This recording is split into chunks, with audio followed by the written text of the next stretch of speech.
Je vais vous parler maintenant d'un autre sujet qui commence à arriver et qui est un sujet dont en général on ne veut pas trop parler, qui est qu'est-ce qui se passe en cas de décès et surtout en cas de droit de succession. Donc, pour être un bénéficiaire d'une succession, d'un héritage, d'après la loi de Floride, vous avez essentiellement deux manières.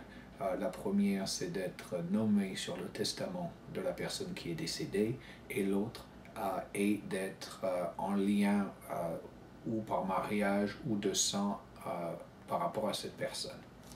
Les règles sont quand même différentes par rapport à un pays de droit civil, de droit, disons, continental, comme par exemple le Québec ou la France, dans le sens où la succession sera faite devant un tribunal. Ça passera devant un juge et non devant un notaire.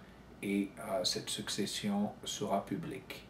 C'est-à-dire que vous avez une possibilité, bien que il faudrait que les personnes soient au courant, mais que quelqu'un puisse aller regarder dans les registres et voir quelle est la succession pour telle ou telle personne.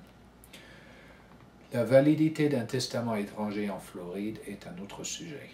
La question, est-ce qu'un testament de Québec ou est-ce qu'un testament de Belgique va être reconnu en Floride? Et la réponse est oui, si cela est conforme au droit de Floride et aussi si le testament est conforme au droit du pays ou de la juridiction sous laquelle il a été fait.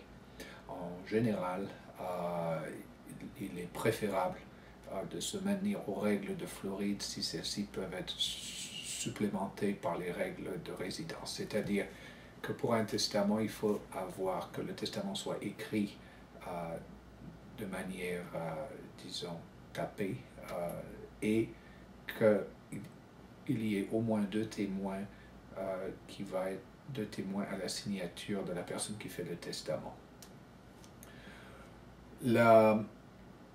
L'autre aspect que ceci nous amène, c'est la distinction entre un notaire en Floride, ou même d'une manière générale aux États-Unis, comparé au notaire de droit civil.